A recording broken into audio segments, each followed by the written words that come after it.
کسی کی عزت کو روند کر انسان کو شاید وقتی تسکین تو مل جائے مگر روح کو سکون نہیں ملے گا۔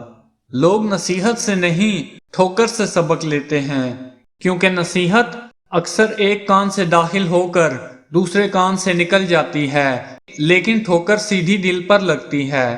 زندگی میں بہت بڑی بڑی باتوں پر بھی ہار نہ ماننے والے لوگ کبھی کبھی بہت چھوٹی سی باتوں پر بھی ٹوٹ جایا کرتے ہیں۔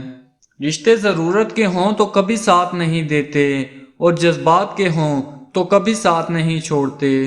رشتوں کی رسی تب کمزور ہوتی ہے جب انسان غلط فہمی میں پیدا ہونے والے سوالوں کا جواب خود ہی بنا لیتا ہے۔ تم پانی جیسے بنو جو اپنا راستہ خود بنا لیتا ہے، پتھر جیسے مت بنو جو دوسروں کا راستہ بھی روک لیتے ہیں۔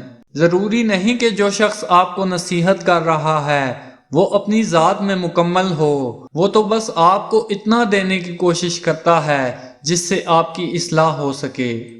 ایک شخص بن کر مت جیو بلکہ ایک شخصیت بن کے جیو، کیونکہ شخص تو مر جاتا ہے مگر شخصیت ہمیشہ زندہ رہتی ہے۔